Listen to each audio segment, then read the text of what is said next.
a shocking move by the San Francisco 49ers, and a beacon of light, hope for everybody else in the AFC. We've got all that and more. I'm Jason Fitz, and it is time for Zero Blitz. Welcome out to Zero Blitz. I'm Jason Fitz. He's Frank Schwab. Usually this is a spot where we start joking with each other and having a little bit of fun. But as we tape this podcast, breaking news coming down of an active shooter at the Kansas City Chiefs parade today.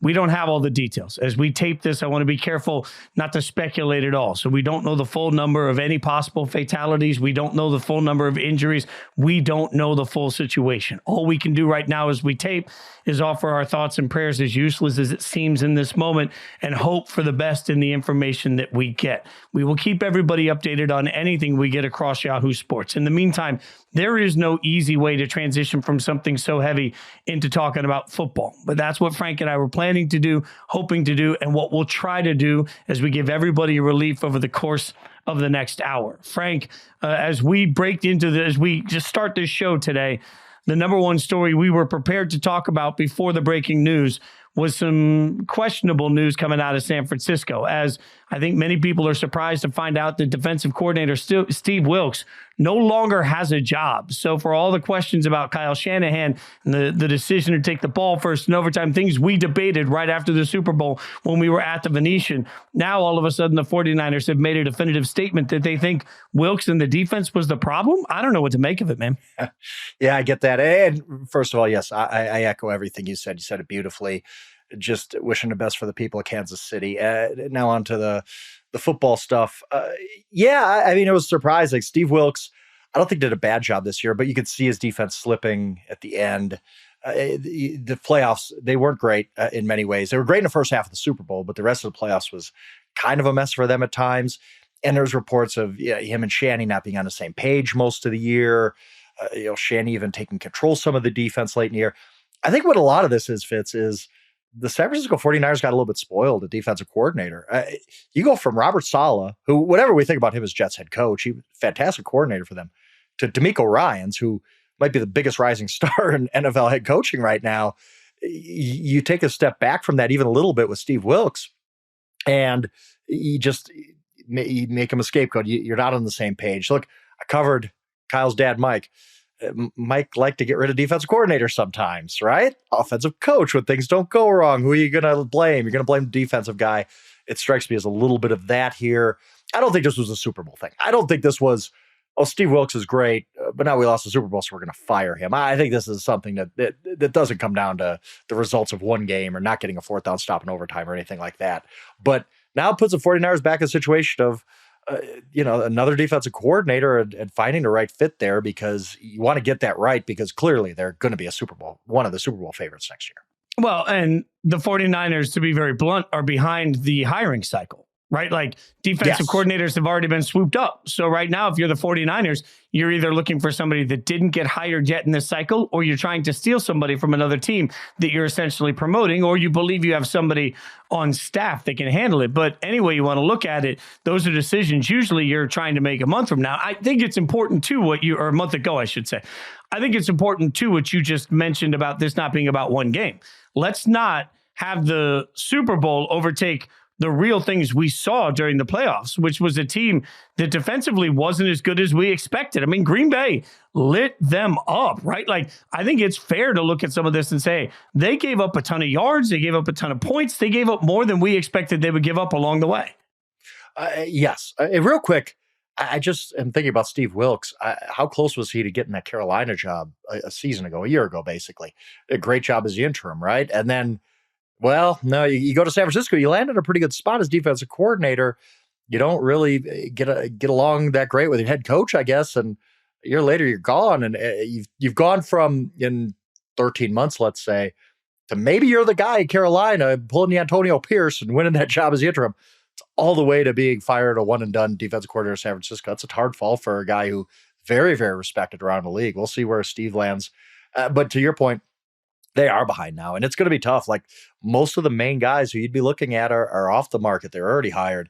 Who are you going to look for? Retreads or like you said, guys didn't get jobs. maybe you find somebody on a staff somewhere you've been eyeing, and you can pluck him, a linebackers coach somewhere. But a lot of that talent, again, was already promoted this cycle. It's going to be tough. It's going to be tough to find the right guy because, again, the bar was so high after DeMeco Ryans left that who's going to step in there and really fill these shoes? And I don't think Steve Wilks is a bad coach. I really don't. Just, philosophical differences. But it's going to be on Shanahan to get this hire right, and it's a much more contracted pool than it would have been a month ago. Okay, one thing. I mean, when you say who you gonna, Frank always has to be finished with who you gonna call, and then a scream of Ghostbusters. That's just a simple rule. Like, who you gonna call? Ghostbusters. It has to happen that way. Just future note for the show. Who you gonna call? Ghostbusters. And then if you want to do the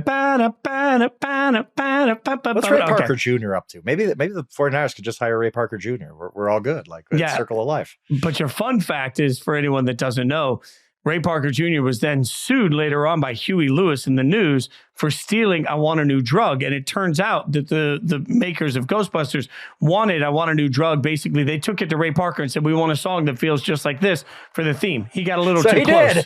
He got a little too close. Huey Lewis making that money every time that song is on the radio. Look, so I think your point is a valid one. And also, I keep going back to something I watched last night.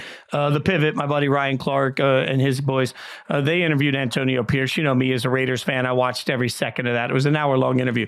The one thing I thought that was interesting is that AP really focused on coordinators and what the expectation is. And his whole thing was like, look, within a game, we need to make adjustments, but we spend all game working on particular things. I want to make sure that whoever my coordinator is not changing the script of what we worked on all week. And that really hit me as I saw this Wilks news, that I think sometimes we get so consumed with game day that we don't necessarily think about what planning and conversations went in all week. So what we don't have knowledge on is how much conversation there was all week leading up to the Super Bowl, all 2 weeks to the Super Bowl, all throughout the playoffs, of Shanahan basically saying to Wilks, I want to run this. I want it to look this way. I want to do these things.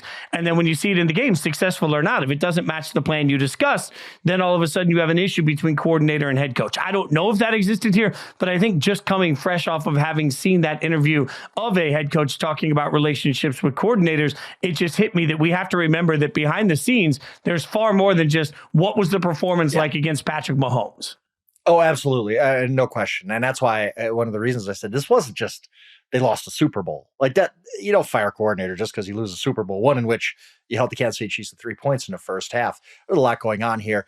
And just in general, the trust between a head coach and a coordinator, you have to have that, especially when it's a very, very offensive-minded head coach like Kyle Shanahan. He needs to trust his defensive coordinator. Like he's handling the offense. Vice versa. Bill Belichick needs to trust, the Josh McDaniels of the world when they're his offensive coordinator.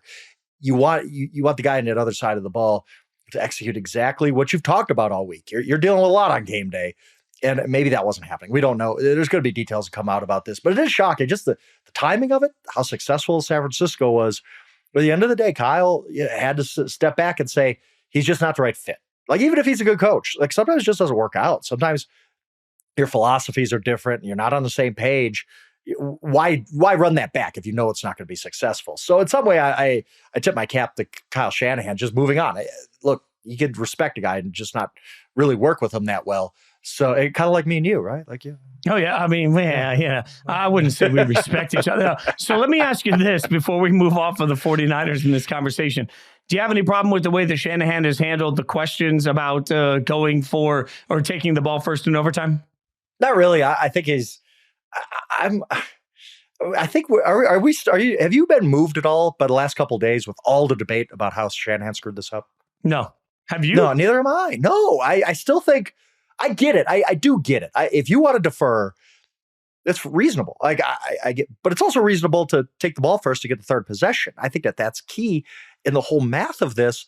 And so much of this, I really truly believe, is people just want to pile on Kyle Shanahan for some reason. They want a guy they could just make a piñata out of after the Super Bowl.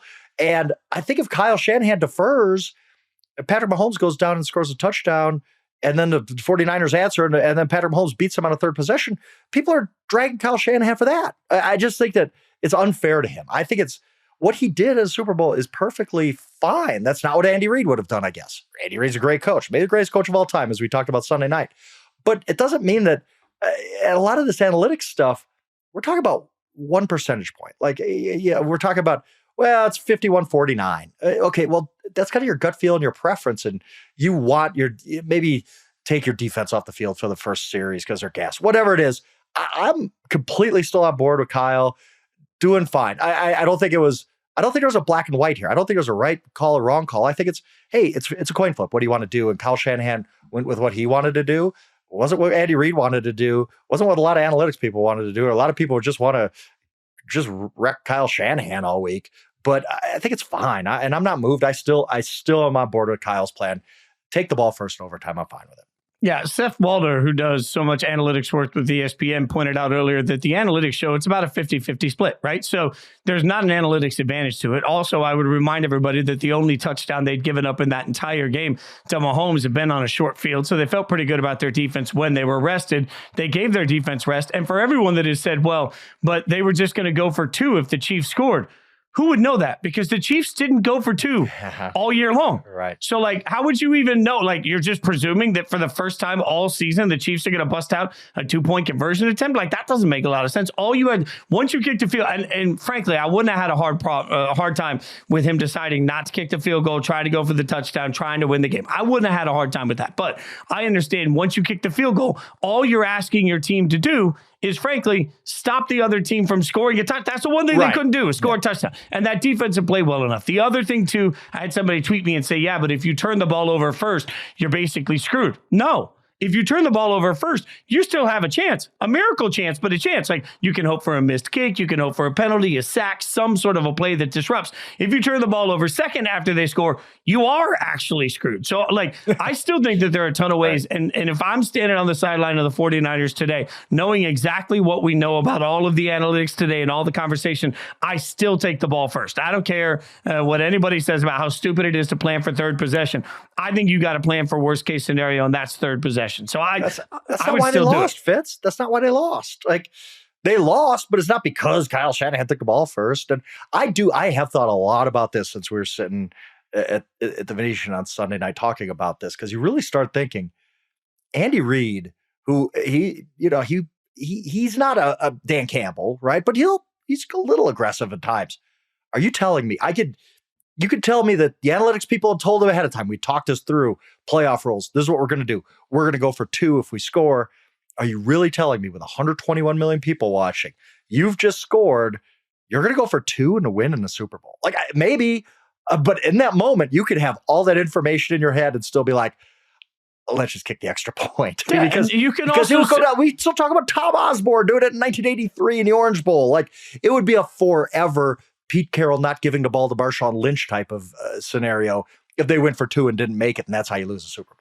Also, you could have a offensive penalty when you're trying to go for 2 that puts you out of position where you got to kick the field goal. Like, again, there's a ton of variables that we're just presuming that everything was going to go right for the Chiefs and that the San Francisco 49ers should have presumed all of that also. I think there's a lot of Monday morning quarterbacking going on through all of it. And I think you're right. At its core, this is just the simple fact. People have given up on Kyle Shanahan, so now they want to make it a massive deal because they think he's not capable of winning a big game. I would remind everybody. Did you see that, by the way, that Kyle Shanahan, I need to get this off my chest. Kyle Shanahan at a press conference this week had to say it's not right to say we can't win the big game. Of course it's not. They led in overtime of a Super Bowl. What are we even doing here? They haven't won the big game. There's a big difference between you haven't won it yet, you might not win it because it's really hard to do, and you can't win the big game. Like, that team just led in overtime of the Super Bowl. Of course they can win a big game. They just didn't.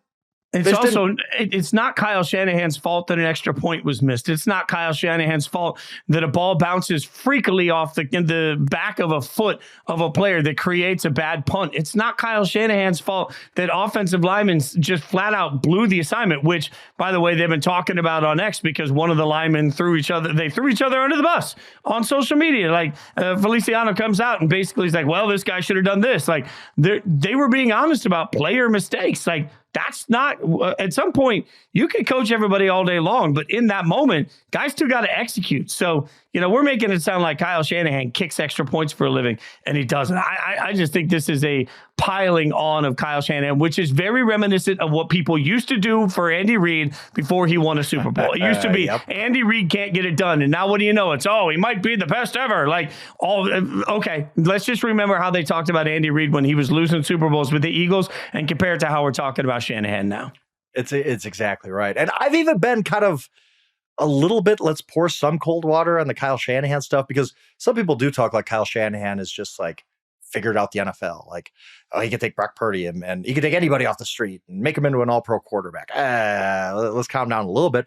Kyle Shanahan's a very, very good coach. Like, if your team fired its coach today, unless you're one of about 5 teams, you'd pick up the phone if Kyle Shanahan was available, right? Like, there's not many teams that are in better shape at head coach than the San Francisco 49ers. And this whole, like, I get it. Like, that's on his resume too, that they've blown these leads and all that kind of stuff. But doesn't make him a bad coach. Like you said, like, it's not his fault a punt drops on the back of the foot of a blocker, and that turns the entire game around. Like, it's not his fault either that he happens to be going against maybe the greatest quarterback of all time in a Super Bowl. Like, it's just, some of these things are out of Kyle Shanahan's control, but it's just so easy and simple to just blame the coach of the losing team and say he can't win a big game. Like, that's absolutely ridiculous. Now, we started the show off acknowledging the tragedy at the parade. I don't want to mistake anything. Nothing is more important that's happened at the parade than that moment. As we get more information, people will know. But in the meantime, Frank, there was one news nugget, let's say it out of this, before the tragedy that I think people are going to be talking about as we get into the offseason. And that was Chris Jones, who might be the biggest name on the free agent market, loudly proclaiming he's not going anywhere at the Chiefs parade. His agent, of course, tweets, "Cut them off, bartenders, too much beer." I understand his agent trying to protect all of this, but I'm just wondering what we can make of what a player says at the parade when they're in that moment of celebration. Yeah, and that's tough because it's why guys don't want to, like, be asked the retirement question right after a big win or a big loss, because the emotions are just so high. Of course, Chris Jones is going to say he's coming back with the Chiefs kingdom there and celebrating a Super Bowl with his teammates. So we'll see. I mean, there's a reason he held out. Like, this is not going to be an easy contract to get done. At the end of the day, do I think it gets done? Yes. I think Chris Jones comes back to the Chiefs. He's too important to them. And I think that's what he wants. Like, I think that if push comes to shove, and it's not like a holdout situation where, eventually I'm going to play for these guys this season. This is, hey, I'm either coming back to the Chiefs and probably ending my career here, or I'm going to take a little bit more money to go play for the Carolina Panthers. Like, what do you really want to do with your life? What's worth it? Worth it to go for a three-peat, or worth just getting a couple extra million on the back of your contract? Like, I don't mind guys who quote unquote chase the money, get the biggest. That's your business. Go do it. But I think in Chris Jones's case, just everything he said Super Bowl week and before that too, and even at the parade, he clearly wants to be back in Kansas City. I think Kansas City respects him enough that they're going to pay him as much as they possibly can with their salary cap constraints and trying to get L'Jarius Sneed back too. But when I did my top 25 free agents this week, Chris Jones is number one for me. If Chris Jones, they don't use the franchise, if he gets to the free agency somehow, there's going to be a lot of offers on the table for him. He is one of the great players of this generation. I really believe that. He went from vastly underrated to really kind of getting his proper due. I'm interested to see how this plays out, but I think you'd agree too. He'll probably be back with the Chiefs. I feel like that's the right thing because of the three-peat element too. Like, look, obviously the Chiefs, I think that's huge. That's huge. I mean, it's a chance of history, right? So like, it's a chance of being remembered forever, right? That's a three-peat has never been done in the Super Bowl era. And it would be this opportunity for history to talk about you constantly. And if you're Chris Jones, you're looking at it saying, hey, I'm playing at the highest possible level. I've made more money than I could ever know what to do with. I think there's got to be some middle ground, right? Like, I don't think he's going to take such a hometown discount that it's insulting. But if it's only a few extra million here or there, like, is he suddenly going to go play for the Raiders and try and topple the Chiefs when he can remain on a possible 3-time Super Bowl champion? I think that's too special. And there isn't a team, as we're going to get into this show, I don't think there's a team sitting here that's a Chris Jones away from suddenly beating Mahomes. So like, if you're Chris Jones, you're looking at it and saying, man, I'd be going to the other side for what? Like, for money? Yeah. And money's a big deal to a lot of guys, but I don't think we're going to be talking about a pack of Cheez-Its from one team and a mansion from the other. I think we're talking about relatively comparable money for sure. Yeah. And also Fitz Hall of Fame. I don't know where you sit on Chris Jones Hall of Fame prospects. I like his chances, but I don't think he's there yet. I wouldn't, if he retired today, would he be a Hall of Famer? I don't know. I think that would be a debate at least, but I think it's a lot different if he comes back to the Chiefs, gets a three-peat, keeps doing what he's doing there versus going to the Washington Commanders and just having some nondescript seasons on a 6-11 team. I think there's just, I think if he comes back and gets that three-peat, all of a sudden we see guys off great teams, and he might already be there. We see guys off great teams kind of ride that wave into the Hall of Fame, right? Like nothing against like Steve McMichael, right? But if Steve McMichael wasn't part of the 85 Bears, I don't think he gets into the Hall of Fame last week. Like, that's just being honest. I think he's a heck of a player, but Chris Jones being part of a three-peat team, all of a sudden it's like, yeah, that guy's definitely going to the Hall of Fame someday. Versus, again, you're grinding out the string with the New York Giants. Like, it's just different to me. So I think for all these reasons, Kansas City just makes the most sense.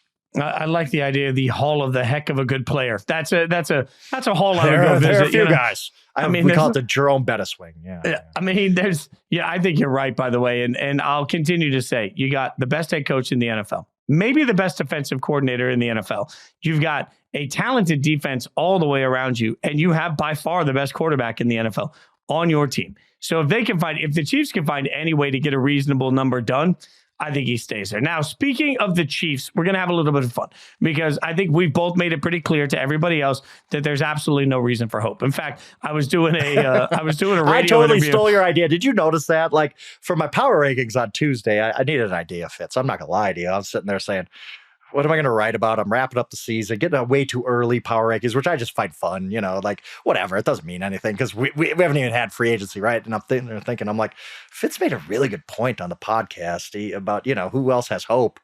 I'm just going to straight steal that from him and go out that is lead a power ranking. So I appreciate it, buddy. You saved me. You saved me. Do I get a co-write on that? That's the way that, just a little co-write. I'll name on there. There we go. Not, actually. I need all the credit I can give him. Well, I was doing a radio interview this morning with ESPN Las Vegas, and they asked me what the future of the Chiefs looks like. And I said, I can't find any reason why next year anybody beats them because of all the factors we talked about Sunday, the contract for Mahomes, you talk about the things they were up against this year, the fact that they won. And the guy that was interviewing me on the morning show said, then what's the reason for Raiders fans to have hope? And I said, look, as long as you can get into the dance and there's proximity, like you're in the playoff conversation, you can always hope that that's the time that there's a freak play that goes against the Chiefs. That the ball hits one of their guys back of their foot, and all of a sudden a freakish loss. We've seen that before, right? So, I think that's part of what we're looking at here. So we decided we'd take a look at the AFC and we figure out how much hope or what needs to be done so that any of these teams we're about to talk about can overtake the Chiefs. They can surpass Kansas City in the AFC. Now, huge caveat. Mahomes is Mahomes. So the funny thing is it's kind of like playing spades where you're like, I got the ultimate trump card here. Like I got playing hearts, I got the card nobody gets. Like Mahomes is that. He is the trump card in every possible way. I get that. But there are some teams that I think have a chance and just need to figure it out. So let's take a look at some of them, Frank. And I will start with the Baltimore Ravens. And this one's tough for me because I thought, I picked the Ravens to beat the Chiefs in the AFC Championship game. You're in Baltimore. You got Lamar having an absolutely incredible year. You have an offensive coordinator that really felt like he found his rhythm in the back half of the season. You have weapons that awoken, right, during the course of the year that felt good. You have a defense that was swarming to the football that was supposed to be able to handle all of it. And there's a very simple answer of how do you surpass the Chiefs, and that's you run the ball against them, which they chose not to do in the first half. But the hard part for the Ravens is that I don't think there's one easy thing that needs to change because I think they were better than Kansas City this year. They don't need to change anything. They just need to damn execute. They were. I mean, this was a shot, it seemed like, but I think a few things are on the table here. One's that they got a lot of defensive starters getting free agency, including some really, really good players. And it's going to be hard. It's going to be impossible to keep them all, but keep the ones you can't replace. So that's the first order of business, right? Maintaining most of your defense. Second thing that we don't talk enough about, and it came up with the 49ers again, coordinators matter. You lose a good coordinator like a D'Amico Ryans, and maybe things aren't the same. They just lost a guy who I really like, Mike McDonald, their defensive coordinator. Without an elite pass rusher up front, they led the NFL with 60 sacks this year. I think that speaks to how McDonald schemed up that defense. How do you replace that? Is it just seamless? Because sometimes it is. Sometimes you go from Robert Saleh to DeMeco Ryans. Sometimes you go from DeMeco Ryans to Steve Wilks. I mean, so we'll see. But I think the biggest thing when I think about their offseason, what they can do if they have any money left over, there are some star running backs on the free agency market. And you kind of laugh like, running backs don't matter. Running backs do matter. They're just a risk. You know you're probably not getting a great return on your investment, right? But the one thing Lamar's never really had is a great running mate at running back. J.K. Dobbins a little bit when he's healthy. Nothing against Gus Edwards. Nothing against Justice Hill. But how does that AFC Championship game play out differently if they have a Saquon Barkley? They have a Josh Jacobs. If they have a Tony Pollard even. Derrick Henry is going to be out there. Those are four guys who all got in my top 25 because I cheated at the end and put three of the running backs as number 25 as a tie. But if you have a running game. Wait. You can't just gloss over that. That's cheating. That is I just did. I put them all in. I was like, they're all kind of whatever. I don't want to pick between these guys. I don't want to make anybody mad. You know me. So, but anyway, like, how does the Ravens season play out differently if they're like, yeah, we do have the MVP of the league at quarterback, but we also got Derrick Henry, who he's got one good year left at least. If we need to, we'll give him 25 carries a day. You go ahead and stop him. I think that would have changed the AFC Championship game. They may not want it for him, but it would have made a different Ravens team. Let's put it that way. And the Ravens are going to have to be creative financially, too, because if you haven't looked at their salary cap space, they only have about $7 million out there. And look at some of the cap numbers they have. Lamar Jackson's cap number next year is 32.4. That's huge. Ronnie Stanley, 26.1. That's huge. Marlon Humphrey, 23 basically $1 million. Marcus Williams, $18 million. So, like, they've got some big contracts. They're going to have to start shifting money. I'm a big believer that the salary cap is fairly manageable most of the time. But when you start looking at the amount of money other teams have to spend, I really think that the Ravens, who are sort of near the bottom third in available money, like when we're in a world where the Commanders have $74 million of cap space, the Titans have $68 million of cap space, and then you turn around and you go all the way down the list to get to the Ravens at 7.3. Like, I do think the Ravens are going to have to figure it out with largely what they have in-house because they are not in a great cap situation. No, they're not. And again, those I think there's a quartet of defensive starters who all good players, Geno Stones of the world and guys like that, Patrick Queen. It's going to be hard. It's going to be really, they're going to be challenged. But like you said, I think the salary cap's not a myth, but smart teams know how to manipulate it. And I think the Ravens are a really, really smart team. They'll do everything they can. But I do whether it's the draft, whether it is signing somebody, whether it's finding somebody in another way, I do think a huge key for them is making themselves a running team, a good running team, not just hey, we're handing off to Gus Edwards and keeping you honest, but a legitimate, we could beat you multiple ways on offense. It's not just the Lamar show. Now, and by the way, I'm going to continue. I'm just going to over and over because you didn't have the chutzpah to say which one should be 25. It's Derrick Henry. And Derrick Henry on many of these teams becomes a Super Bowl difference maker. That being said, next up, when we're looking at teams that are trying to figure out how to contend or how to take down the Chiefs, the Cincinnati Bengals are an interesting case study here because they have money. They have the fourth most cap space, $59 million, but they're also going to have to figure out T. Higgins, right? So, and I think T. Higgins being franchised seems pretty realistic, right? So I don't think there's much question that they're going to have to figure out a way to keep him around. That being said, they hope that a healthy Joe Burrow is enough to put them right back in the Super Bowl conversation. And I think so highly of him. I think it is, right? Like, I think Joe Burrow is that, right? Like, when you talk about how do they overtake the Chiefs, it's pretty simple. They find a way to keep Joe Burrow healthy. They've invested in the offensive line. They need the offensive line to help them, but they also need Joe Burrow to just stay upright. I mean, when you're talking about what hope do teams have, you kind of look at the Bengals this year and say, what if the Chiefs have a season like that where just everything goes wrong from the beginning of training camp, where Joe Burrow, he hurts his Achilles, I believe it was, or his calf. It was his calf muscle. And then he just never was the same early in the season, and they start to get going, and his wrist gets injured, and he's not done for the season. You don't hope for injuries, but things happen during the course of an NFL season where we all thought the Bengals were awesome coming into the year, and they weren't. It just never really clicked for them. And that's part of the concern I have for the Bengals is you never really were good when Burrow was on the field. A couple games, you played well. It beat the 49ers. That was the high point in their season, but they didn't look like a Super Bowl team at any point. I think they're going to be fine to run it back.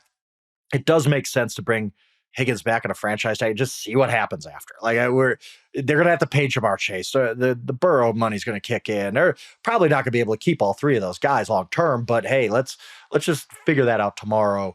I think that's key for them. I think they're fine running it back. I really do. They did lose their offense coordinator. Maybe he's not a play caller, but Brian Callahan, there's a reason he was in that spot. So don't underestimate that. But I think for the Bengals is just run it back and hope for better luck, really. I mean, we've seen the Bengals beat the Chiefs. They one of the rare teams that have beat them in an AFC championship game in Kansas City.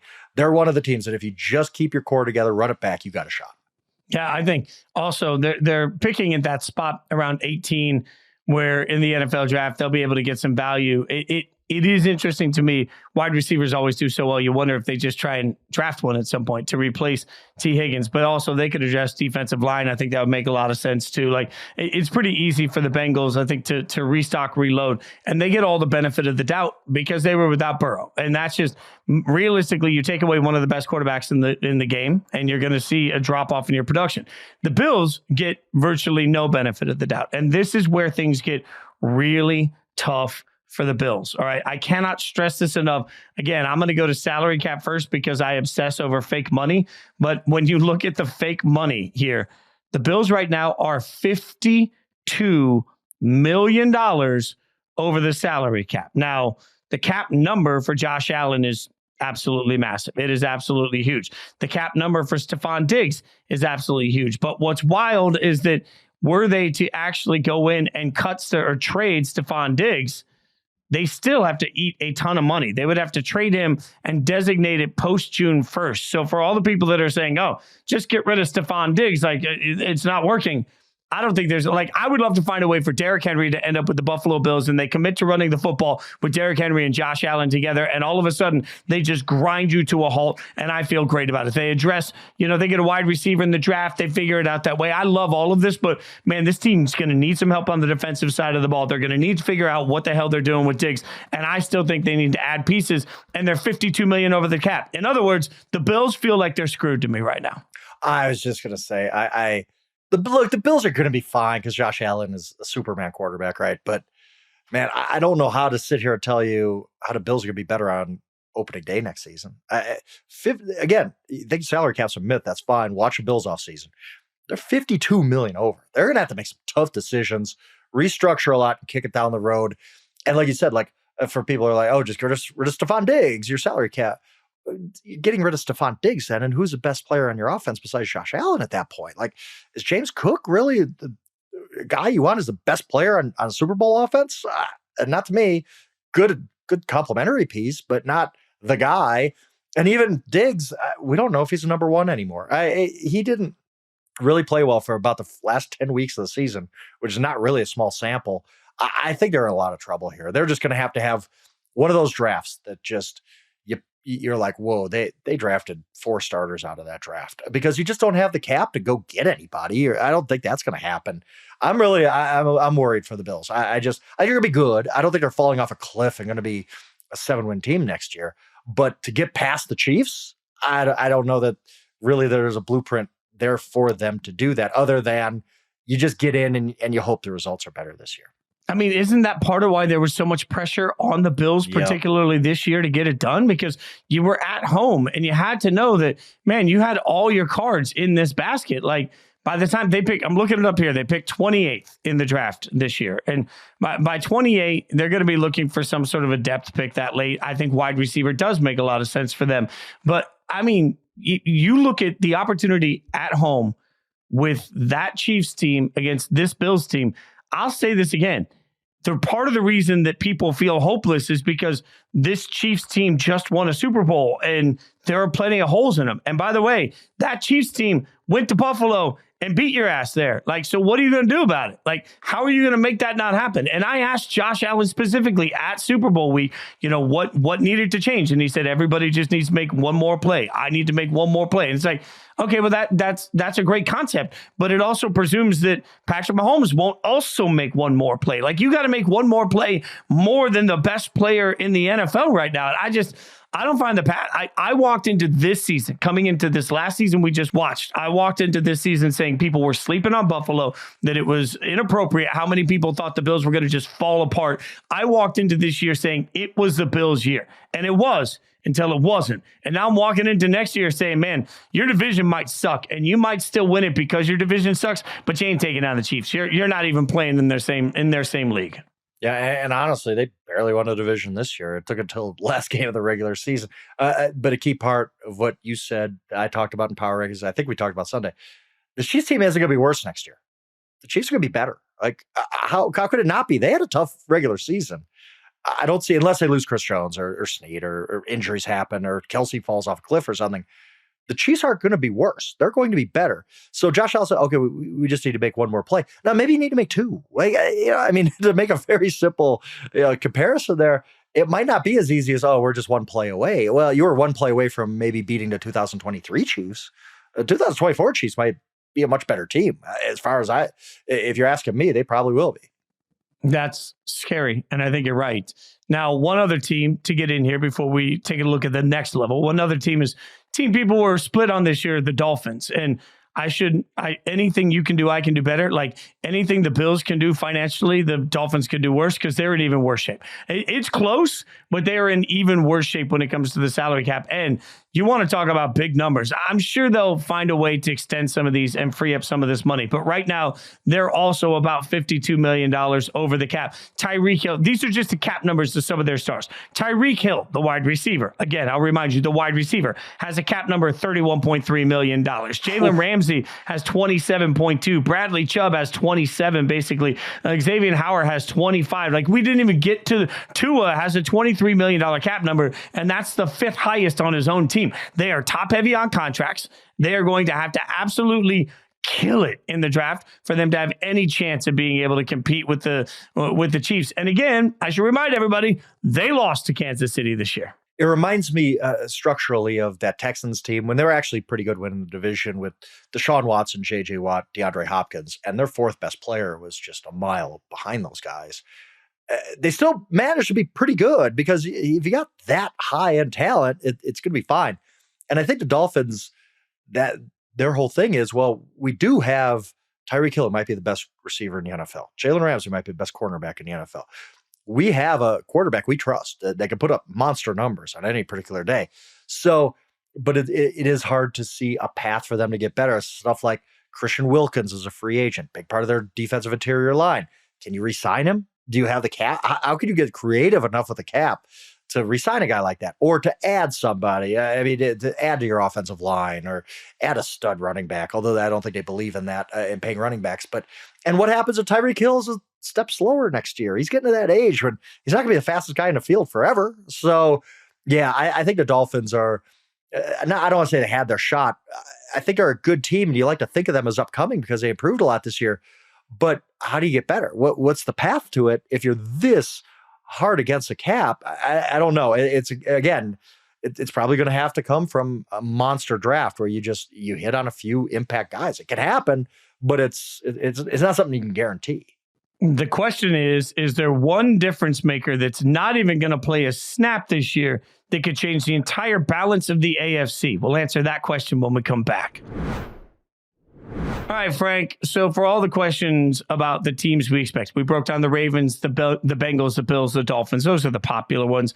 There's always some teams that come from out of nowhere. And there's one team that every year is in the conversation. And then every year at the end of the year, we say, why do we always put them in the conversation? That would be the Los Angeles Chargers, who every year, I've done it myself. Every year we're don't like, do oh, it. man, Don't. the Chargers are going to be starting this yet, Fitz. It's too early. It's too early. I'm not doing it. So this is my belief, and this is the hill I died on with Sean Payton. I will come back to the same one. Okay, let me be very clear here.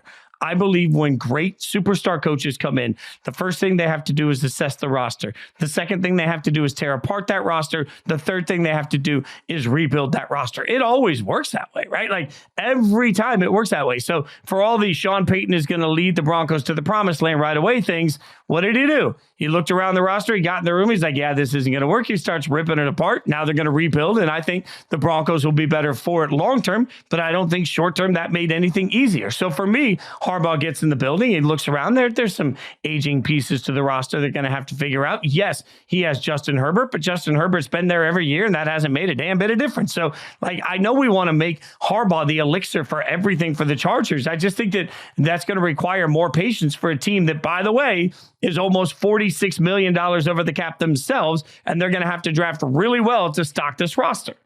By the way, how do you get this far over the cap? Like, at what point don't you just say, hey, capologist guy, I looked at the books for next year, and it appears we're $51 million over the cap. Like, what's going on with that? At some point, how do you let this go so bad? The Saints are like $82 million over, which is absolutely bananas. Anyway, I digress. The thing about Harbaugh is he is a obviously great coach. As much as I hate University of Michigan, you got to give it to him. He's won everywhere he's gone, and that includes the NFL. My one question with Harbaugh, and just, it kind of piggybacks off your thought that it might take a while. He's been out of the NFL 9 years. We just don't really account for that. But that's lifetimes in the NFL. I've said this over and over. Look how fast the NFL moves. Look at a roster from the last time Jim Harbaugh was an NFL coach. You're not going to recognize most of those names, or you're going to be like, oh yeah, I remember that guy from a million years ago. The personnel has changed so much. The schemes have changed so much. He's going to have to relearn all this stuff. It's not that easy. It's not, oh, Jim Harbaugh's a great coach. He's got Justin Herbert. They're going to win 12 games. Maybe it is because again, great coach, but I don't know that. Yeah, I'm not falling for that. I think it's going to get a little worse before it gets better for the Los Angeles Chargers. Now, the Chargers, to be clear, can save some money quickly by cutting Khalil Mack, Joey Bosa, Keenan Allen, and Mike Williams. But you cut those guys and you don't have them anymore, right? Right. And so, or you're going to have to make some decisions to start extending some of those guys to lower their cap numbers. And, you got a guy like Bosa, he's 29, that's fine. But a guy like Khalil Mack, who I think is still a very good player, but Khalil Mack's 33 years old. Like, you're about to figure out a way to extend and push that money out. Like, this is all the robbing Peter to pay Paul thing. Like, I think it becomes very difficult for the Chargers to find a quick and easy answer to this, because in order to put themselves just a dead even on the salary cap situation, they're going to have to make several transactions. And that's not an ideal situation to be in. Now, they have the 5th overall pick in the draft, and there is a ton of power that comes with that. Right now, I'm looking at one mock draft that has them taking Joe Alt at 5th overall. Shout out to my buddy Field Yates. He's got them going 5th overall right there. So maybe that's the answer like that. But again, drafting an offensive lineman isn't a quick answer. Drafting an offensive lineman is a patient answer. And that's a much different situation than we expect. I should note, by the way, offensive line is also where Nate Tice has taken Fashanu, is who Nate Tice has him taken on the Yahoo mock draft. He's only released a top 10 so far. But they both have him going offensive line. I don't know that screams sudden difference of 6 or 7 games that helps you topple the Chiefs. No, it would help. And those guys are good players. But I think Harbaugh has to go into this, and who knows? It's hard to get in the mind of Jim Harbaugh sometimes. But as this is a mulligan year, like what if he decides, look, Khalil Mack's getting old. That's how we're gonna get the cap in order. We're gonna get rid of all these aging guys, Keenan Allen. If they do that, and then they go 4-13. I don't think all 7 Chargers fans would really be up in arms. Like, we should have won this year, right? Like, I think he has a year where we're gonna say, look, the roster wasn't as good as we thought, and he needed time to adjust and get his guys and all that. So if they do have a terrible 4 or 5 win season, it's fine. So no, I don't see them, unless Harbaugh just is the magic man here. I don't see them being any competition to the Chiefs in 2024. No, I think there's a chance that the AFC West as a whole is a little better. I think the Chargers have a chance to be better. I don't think so. I think the Chargers are going to be much worse. And I think the Broncos take a big step back because that $85 million cap hit with the Russell Wilson contract. It was a quarterback. Like Bo Nix, okay, the 5th quarterback off the board is going to be your starting quarterback day one, or it's going to be Jarrett Stidham. I think the Raiders can be better. I'll give you that. I'll throw you that bone. But I appreciate that. I appreciate it. Again, I'll go back to Antonio Pearson, that interview on the Pivot said everybody's got a price. He went $1 Million Man, Ted DiBiase. The more we get into this, the more I think that the Raiders are aggressively. And we heard this Super Bowl. I had people keep telling me over and over again that, the third pick is out there. I don't know if that's draft misinformation. It's Lion season after all. But, if the Raiders somehow move up to 3 and get a quarterback, there'll be at least a little bit of hope. But right now, I don't feel good about Aiden O'Connell or insert quarterback name here from the Broncos taking on and toppling Mahomes. Just as a consistent week in and week out, that ain't going to happen. So if we're out on that, here's one. What about this team? All right. I'll give you an upstart team. I've been waiting for this one. Go ahead. Team? I'm excited. The Houston Texans. The Houston Texans love a little D'Amico love here. We're talking about the Texans right now, the way we were talking about the Jags a year ago. But man, I feel like I get all the good feels. I get all the goosebumps. Yeah, my no-nos are saying yes, yes every time we talk about the Texans because of the way they have turned things around and because of my belief in C.J. Stroud and my belief Will Anderson, my belief in their weapons on the outside. They got a good offensive line that has played well enough for that. I think the Texans are yoked. I think the Texans feel pretty good right now. And I think the one key to that is, and I'm not making CJ Stroud out to be the next Patrick Mahomes. Patrick Mahomes is still in his prime. We don't need to do that yet. But there's only a certain amount of guys you watch as an NFL fan through your life, really, where you look and you say, that's something I've never seen before. That's special. And that's why I feel with CJ Stroud's rookie year, where I nobody played like him as a rookie that I've ever seen. He looked like a 10-year vet. Just unbelievable the way he played the game and the calm and the poise and just the physical talent too. So if you're like, okay, which team can overtake the Chiefs eventually? Maybe it's a guy who, maybe not the next Patrick Mahomes, but a guy who could be at that top 5 level. And I don't think there's any question that Stroud can be at that top 5 level. He is that good. We'll see. We'll see where his career plays out. But he is kind of an X factor for them where if you got that dude at quarterback, you could at least... You're not taking a step back at quarterback against the Chiefs. You're saying, yeah, Mahomes might be the best on the planet, but we got a guy too. We're not scared. We believe in our guy. I think he could really become that guy. The only thing I have against the Texans making that leap right away, they did give up a lot of draft capital last year to get Will Anderson. And look, it worked out. Defensive Rookie of the Year. Great, fine. I still don't love how much they gave up, but whatever. That's a fight for another day. But it's going to hurt them a little bit in this draft class, I think, that they don't have all this draft capital to have a second straight big draft and then go try to compete with the Chiefs right away. They do have cap room. Maybe that's it. Yeah. Maybe you add some guys that way. Ton of cap room. Free agency isn't always the best way to build. I like it as build through the draft and fill in the gaps. So free agency instead of the other way around. But this Texas team, look, if CJ Stroud just goes to the moon next year, wins an MVP, maybe they're the team that all of a sudden is fighting with the Chiefs in the AFC Championship game. Think about this. Right now, that when I say they have a ton of cap space, according to Over the Cap, right now they have the 6th most, I think, 1, 2, 3, 4, 5. Yeah, 6th most at just under $58 million. But here's the craziest thing about their salary cap situation. Laramie Tunsil has a cap number of $26 million. That's obviously a huge number for a cap number. Titus Howard has a cap number of 18.7. They don't have anybody else that's over 15. Malik Collins has 13 and a half. Shaq Mason has 12.3. After that, everybody's under 10. So what that tells us is that they've spent a little bit of money on a lot of depth, right?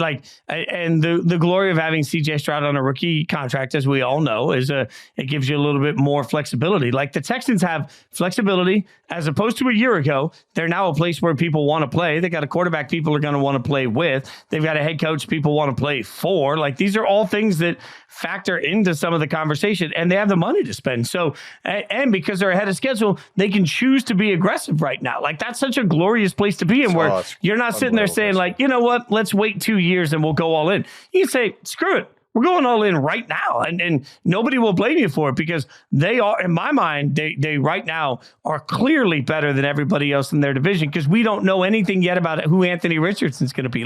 We got a wasted year out of AR. We don't know who he's going to be. Right, and I think with the Texans, if you're to tell me, let's say a Chris Jones hits the market, or let's say a T. Higgins hits the market, if the Texans say, come play with us. You saw what we did last year. Maybe a T. Higgins, if he does, I don't think he will, but let's say he reaches the open market. Maybe a T. Higgins is like, yeah, I want to be a part of that. You pair him with Nico Collins. If they can make an impact signing like that, yeah, and then maybe free agency is their path to a huge leap next year. And like you said, I think a lot of guys, between Ryans and Stroud, those guys are kind of Pied Pipers. Guys are going to want to play for them. Like Brett Favre back in 1993 when Reggie came. Like there's going to be dudes that want to play with CJ Stroud and get in on the ground floor of this. So what about the Jags? I mentioned them briefly, but I'll just say this. I am out on the Jags. I'm out. I'm done. I'm over it. I'm done. I did it a year ago. I'm not going to do it again. Like, I want Trevor Lawrence to be great because he has beautiful hair. And frankly, we all saw what he could do at Clemson. I'm just waiting to see this transformative moment where you're like, oh my, and I know there's been a lot around him that we've had to sort of deal with and qualify. I get all that. I'm not even putting it all on him. It felt like when you've got a team that comes out late in the season, when they're still in things and your quarterback says, it looked like we didn't even practice this week. I don't think you change that easily. Like that takes a full tone shift in practice. That takes a culture shift. And I'm not sure who in that locker room is that guy to change that culture. And if you can't change that culture, why am I going to believe that the result's going to be any different? I mean, I have to lead off with saying, like, you know, when you talk about how much you like Trevor Lawrence because of his beautiful hair, I'm sitting right here. Like, you didn't have to do that to me. Like that. That's kind of. I mean, get you a Trevor Lawrence. I mean, look, though, if you're going to do a full pot of Trevor Lawrence wig, we'll get you a wig. But I think, no, if you're going to go with, go with Sam Hartman. I'm telling you, Sam Hartman, just like very jealous. I have one friend that was on Media Row, and she said that she blew the interview because the entire time she was just staring at him. Like, he's that beautiful in person. I'm telling you, Hartman's got he's got that thing, and then just does that. Oh, yeah. Well, anyway, Jaguars. Yeah, until Trevor makes the leap, I just think he's kind of he's okay. Like I like him, I do, but I don't want to fall for this year after year. And also, the Jaguars have Josh Allen, the other Josh Allen, quote unquote. He ain't really the other Josh Allen because he's a heck of a football player. Mm-hmm. Their edge rusher hitting free agency, and I just don't know how they keep him. They're not in a great cap situation. Why did they not draft Aiden Hutchinson? I'll never know. I think they've just made enough mistakes, and their cap situation isn't that great. And they're just kind of meh. They're just, all right, well, I guess you're there. You might win that division, but I don't see them beating the Chiefs. I don't even, right now, to me, they're the third best team in their division. A year ago, they looked like they were about to take on the Chiefs for the next 5 years. And now it looks like they're the third best team in their own division. And that's being kind. I'm not going to be kind to one more team. Let's sneak one more in here. Jets suck. Look, I know the Jets are the Jets. But are we really just going to presume that Aaron Rodgers comes back from the Achilles injury and is just a golden god and everything works out gloriously and suddenly that offensive line is better and that offense that had absolutely no rhythm looks the way it's supposed to look and there's no ill effects to any of that? Man, you're asking me to piece together a lot of Legos to build that castle that I don't think necessarily fit in the same blocks. Well, I generally agree. I'll at least be devil's advocate for a minute here. Oh. I mean, he is Aaron Rodgers. I mean, we're talking about one of the guys, like the dudes of the dudes, right? Like we're the Mahomes, Brady, Peyton Manning. He's one of those guys. And I hate to totally count him out. Now, I get everything he's going up against, coming off an Achilles at that age, trying to pick up basically with a new team. He played 4 plays, obviously, with his new team. So it's a new team to him still. But what if he does? What if he clicks? What if he's as good as we all thought he was going to be coming into the last season? Remember when everybody was raving about how good he looked in the training camp and Garrett Wilson goes for 1,500 yards with him and Breece Hall becomes the best running back in the NFL. And that defense kind of feels a little bit better. Now we're getting some help and we're not out here on an island and we're a little rejuvenated. I can see the Jets being good. I'm not necessarily going to go in on future bets like I did last year with them. Let's put it that way. I can see them being good though. But I have a team for you we haven't discussed. And I think we're really ignoring them in this. And that's the Cleveland Browns. Why not? The Cleveland Browns, because here's the X factor here. I think that their defense is going to be good again. I know defense isn't always sticky year to year, but I do trust them and Jim Schwartz. They were great. They're great on defense. Nick Chubb will be back. We don't know what he's going to be. I hope Nick Chubb returns phenomenally, old self, all that kind of stuff. But the X factor is Deshaun Watson. We kind of been waiting. And me and you are both cynical about Deshaun Watson on and off the field. Let's put it that way. But Deshaun Watson was once a top 7-8 quarterback in the NFL, unquestionably, when he was with the Texans. He had that run when he was legitimately up in the top 10 easily. What if he returns to that? What if it all just clicks for him finally? And now he's had, more time with the Browns, with Stefanski, gets himself healthy. I think I'm not saying that's going to happen, but I can see the Browns being that team that plays good enough defense to limit Mahomes a little bit And then if Watson becomes that quarterback again, maybe their offense takes off a little bit.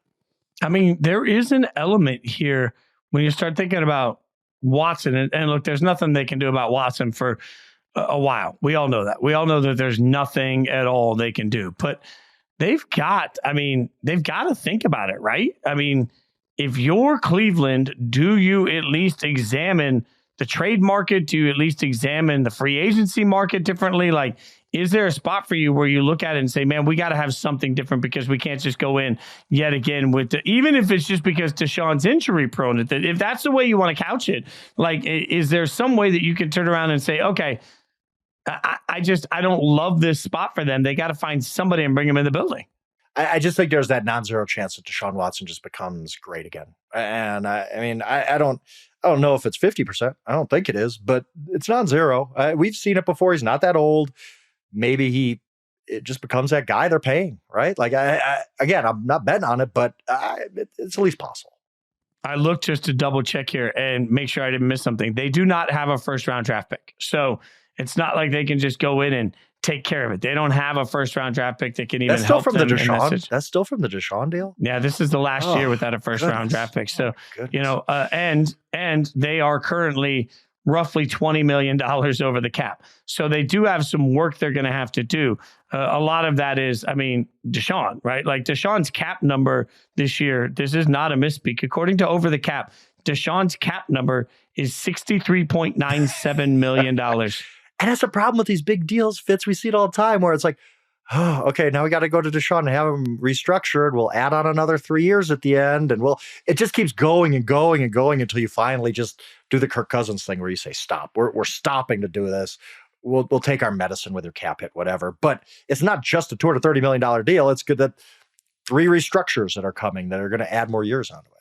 Yeah, by the way, his 2024 cap hit, 63.977. 2025 cap hit, 63.977. 2026 cap hit, $63.977 million. Like, who signed off on this contract? My God. I want to believe everything you're saying. I want to believe because I believe in Kevin Stefanski and I believe in the way this Browns team played this year. And I believe in their defense. I think we all do. I believe in Myles Garrett. You'd be stupid not to. I believe in their ability to run the ball, especially if they can get healthy. I still believe in their weapons. Like, I think that you look at every ounce of the Browns and they've done everything right except for one glaring thing.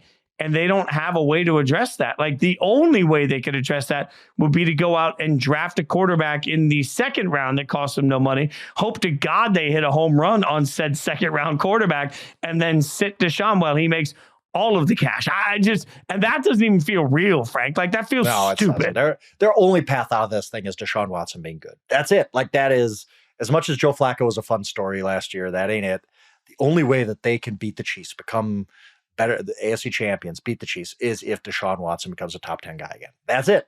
That's your path. And again, it's a non-zero chance that does happen. He's done it before, but yeah, we both, I don't think either of us are really feeling good about that happening.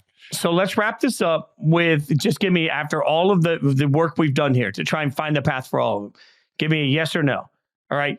In your mind, yes or no. And when I say could, I mean, like, I don't want to say should, would. I would say a reasonable good chance, neutral field next year, this team could absolutely just take down the Chiefs. So we're going to give the Chiefs, benefit of the doubt here that they continue to grow because that's what they do.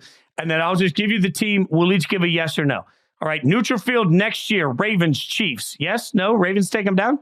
I want to be clear that I'm not picking the Ravens like I dumbly did a couple of weeks ago, but I'm just talking about realistic chance. Like, I'm not crossing them off the list. I'll say yes for the Ravens. I will say no. Bengals, yes, no? No. I will say yes. I believe that Joe Burrow is a Superman, and I believe in Joe Burrow that much. Okay. Bills, yes, no? No. I just think I hate it. I'm friends with Bills fans. I like the Bills. I like their story, but I worry the window's closed. Yeah, I agree with you on that one. Dolphins, yes, no? No. Agreed. Chargers, yes, no? Oh, goodness, no. Texans, yes, no? Yeah. Okay. I'm not saying it's 50-50, but I'm saying there's a shot. I want to say yes, but it's too early. So I continue to say no. Jags, we agree no, right? No. Jets, Jets, Jets. All right, we agree no. Browns, yes, no. I'm actually going to say yes. I will say yes on that too. So out of all of this, you've got 2 teams you said yes to, and I've got 2 teams. I think I said 3. I said yes to the Ravens. Okay. Oh, yes, the Ravens. So. Yeah. You've got 3, and I've got 2. That's the beacon of light. Like, we just came into this exercise to be a beacon of light in the dark world of the. But for all of them, I was like, I guess. I mean, that's where the Chiefs are now. If we said this, you said this Sunday night, and then I stole it for Power Rankings. If you couldn't beat them this year, when are you going to beat them? That's the whole point of this exercise. Is just you had your shot to knock them off, and you missed. If you come at the King, you best not miss. So hear me out though. One team did beat them at Arrowhead. They had a quarterback with the 3rd overall. Okay, no, I can't even talk. I can't even talk myself into it. There is something to be said about sitting there on Sunday night and me being like, the Raiders beat the Chiefs this year. Yeah, what? And and Andy Reid said.